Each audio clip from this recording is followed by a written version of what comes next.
India versus south Africa మొదటి ODI మ్యాచ్లో అయితే మన టీమిండియా ఒక థ్రిల్లింగ్ విక్టరీని దక్కించుకుంది. రెండవ మ్యాచ్ని మన ఇండియా దక్కించుకుని సిరీస్ని కైవసం చేసుకోవాలని షాహిద్ వీర్ నారాయణ్ సింగ్ ఇంటర్నేషనల్ క్రికెట్ స్టేడియంలో రెండవ మ్యాచ్ ఆడడానికి శ్రీకారం చుట్టింది. అంతకన్నా ముందు మనం మొదటి ఓడిఐ మ్యాచ్కి సంబంధించి లైట్ గా డిస్కస్ చేసుకుందాం. దాంతో పాటు ఈ మ్యాచ్ కి సంబంధించిన ప్రివ్యూ అండ్ ప్రెడిక్షన్ గురించి పూర్తిగా డిస్కస్ చేసుకుందాం. మన టీమిండియా అయితే మొదటి ఓడిఐ మ్యాచ్ లో విజయం దక్కించుకుంది.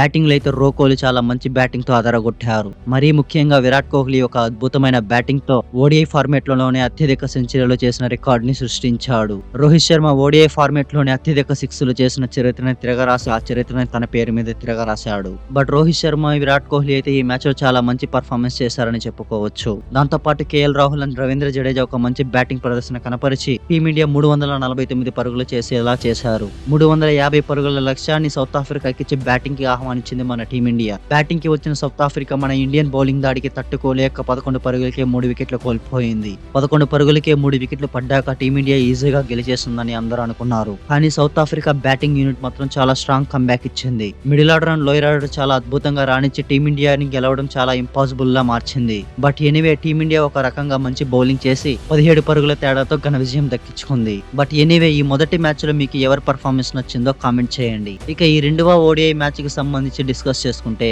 ఈ మ్యాచ్ న్యూ రాయ్పూర్ లో జరగబోతోంది. ఈ పిచ్ లో అయితే ఇప్పటి వరకు కేవలం ఒకే ఒక్క ఓడిఐ మ్యాచ్ మాత్రమే జరిగింది. అది కూడా ఇండియా వర్సెస్ న్యూజిలాండ్ ల మధ్య జరిగింది. మొదటి ఇన్నింగ్స్ లో కేవలం న్యూజిలాండ్ 108 పరుగులు మాత్రమే చేసింది. రెండవ ఇన్నింగ్స్ లో మన టీమిండియా సునాయాసంగా చేసేసి మ్యాచ్ ని దక్కించుకుంది. ఇప్పుడు ఈ పిచ్ లో అయితే రెండవ ఓడిఐ మ్యాచ్ ఆడడానికి శ్రీకారం చుట్టింది మన టీమిండియా. ఈ పిచ్ అయితే బౌలర్లకి అండ్ బ్యాటర్లకి కూడా అనుకూలించే అవకాశం ఎక్కువగా ఉంది. ఎందుకంటే ఈ పిచ్ ఫ్లాట్ గా బ్లాక్ సాయిల్ ని కలిగి ఉండడం వలన అటు బ్యాటర్లకి ఇటు బౌలర్లకి ఇద్దరికి సమానంగా అనువర్తించే అవకాశం ఉంది. సో టాస్ గెలిచిన టీం అయితే రెండవ బ్యాటింగ్ చేస్తే మ్యాచ్ గెలిచే అవకాశాలు ఎక్కువగా ఉంటాయి. ఆల్రెడీ మనం చూసాం మొదటి ఓడిఐ మ్యాచ్ లో డ్యూ ప్రభావంతో సౌత్ ఆఫ్రికా బ్యాటింగ్ చాలా అద్భుతంగా చేసింది. సో ఈ మ్యాచ్ లో కూడా డ్యూ పడే అవకాశం ఉంది కాబట్టి ఖచ్చితంగా టాస్ గెలిచిన టీం అయితే బౌలింగ్ చేసే అవకాశాలు ఎక్కువగా కనిపిస్తున్నాయి. బట్ ఎనీవే ఈ రెండు టీముల మధ్య హెడ్ టు హెడ్ స్టాట్స్ చూసుకున్నట్లయితే ఇండియా వర్సెస్ సౌత్ ఆఫ్రికా ఇప్పటికే 95 మ్యాచ్లు ఆడితే టీమిండియా 41 మ్యాచ్లు గెలిచింది. సౌత్ ఆఫ్రికా 51 మ్యాచ్లు గెలిచింది. ఓడిఐలో అయితే సౌత్ ఆఫ్రికా ఇండియాని పూర్తి డామినేట్ చేసి పడేసింది.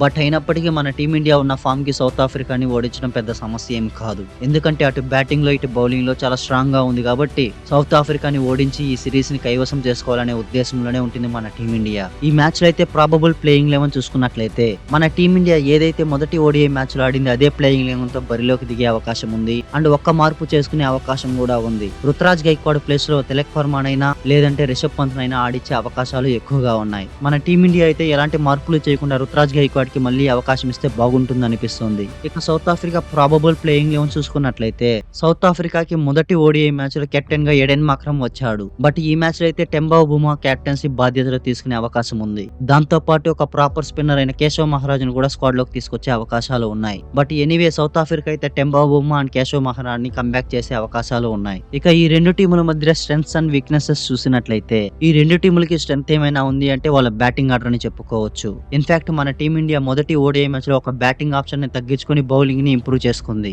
అయినప్పటికీ మన టీమిండియాలో బ్యాటింగ్ డెప్త్ చాలా ఉంది కాబట్టి టీమిండియాకి బ్యాటింగ్ లో ఒక స్ట్రెంగ్త్ అని చెప్పుకోవచ్చు. అండ్ ఆల్సో బౌలింగ్ లో కూడా చాలా మంచి ప్రదర్శన చూపిస్తున్నారు మన టీమిండియా ఆటగాళ్లు. సో మన టీమిండియా అయితే అటు బ్యాటింగ్ లో ఇటు బౌలింగ్ లో చాలా స్ట్రాంగ్ గా ఉంది. మన టీమిండియాకి ఏదైనా డోకా ఉంది అంటే అది ఖచ్చితంగా టాస్ గెలవడమే అని చెప్పుకోవచ్చు. ఎంతో మంది కెప్టెన్లు మారినా సరే వరుసగా 19 ఓడిఐ మ్యాచ్ల్లో టాస్ ఓడిపోతుంది మన టీమిండియా. ఎంతమంది కెప్టెన్లు వచ్చినా సరే మనం టాస్ ఓడిపోవడానికి కారణం అయితే ఏదో మనకైతే అర్థం కావట్లేదు. బట్ ఎనీవే మన టీమిండియాకి అయితే ఈ టాస్ అనే దరిద్రం పట్టి పీడిస్తోంది. ఈ మ్యాచ్ లో అయినా ఆ రికార్డ్ బ్రేక్ అవుతుందా లేదంటే కంటిన్యూ అవుతుందా చూడాలి. ఇక సౌత్ ఆఫ్రికాకి చూసుకుంటే నంబర్ 11 వరకు బ్యాటింగ్ చేయగల సత్తా ఉన్న టీం కాబట్టి వాళ్ళ టీం కూడా చాలా స్ట్రెంగ్త్ అని చెప్పుకోవచ్చు. ఎనీవే ఈ రెండు టీముల మధ్య రెండవ ఓడిఐ మ్యాచ్ గెలవడానికి చాలా ఉత్కంఠభరితమైన పోరును చూస్తున్నాం. ఎందుకంటే టీమిండియా రెండవ మ్యాచ్ గెలిచి సిరీస్ ని కైవసం చేసుకోవాలనే ఉద్దేశంలో ఉంది. సౌత్ ఆఫ్రికా ఎలాగైనా సిరీస్ ని సమం చేయాలనే ఉద్దేశంలో ఉంది కాబట్టి ఈ రెండు టీముల మధ్య చాలా ఉత్కంఠభరితమైన పోరునైతే మనం చూడబోతున్నాం.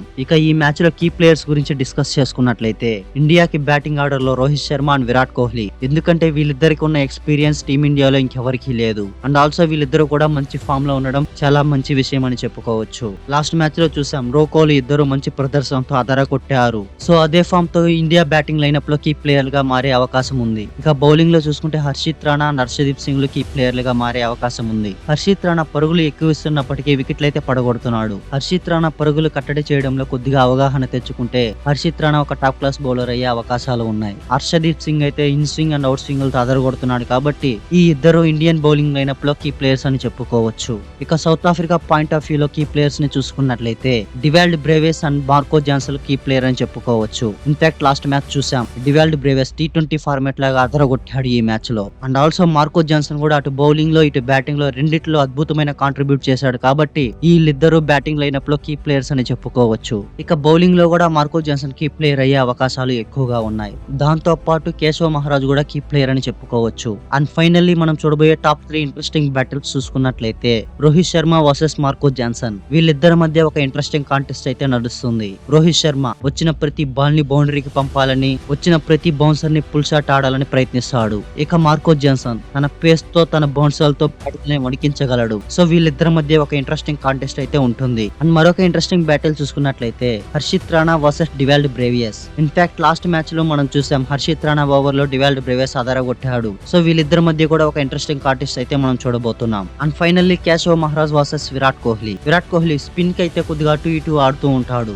బట్ ఎనీవే విరాట్ కోహ్లీ ఒక one of the best batter. కానీ కేశవ్ మహారాజ్ వేసే స్పిన్ బౌలింగ్ కి విరాట్ కోహ్లీ తడబడే అవకాశాలు ఉన్నాయి. సో వీళ్ళిద్దరి మధ్య కూడా ఒక ఇంట్రెస్టింగ్ కాంటెస్ట్ అయితే నడుస్తుందని చెప్పుకోవచ్చు. ఎనీవే ఈ 3 ఇంట్రెస్టింగ్ బ్యాటిల్స్ లో మీరు ఏ బ్యాటిల్ కోసం వెయిట్ చేస్తున్నారో కామెంట్ చేయండి. అండ్ ఆల్సో మన టీమిండియా ఈ ODI మ్యాచ్ ని గెలిచి సిరీస్ ని 2-0తో కైవసం చేసుకుంటుందా, లేదంటే సౌత్ ఆఫ్రికా గెలిచి 1-1తో సమం చేసుకుంటుందా కామెంట్ చేసి ఇలాంటి మరెన్నో ఇంట్రెస్టింగ్ వీడియోల కోసం వెంటనే మన ఛానల్ ని సబ్స్క్రైబ్ చేసుకోండి. నేను పెట్టే ప్రతి వీడియో మీకు నోటిఫికేషన్ ద్వారా రావాలంటే పక్కనే ఉన్న గంటని గట్టిగా కొట్టండి. కానీ ఫోన్ స్క్రీన్ మాత్రం పగిలిపోకుండా చూసుకోండి. Thanks for watching the video.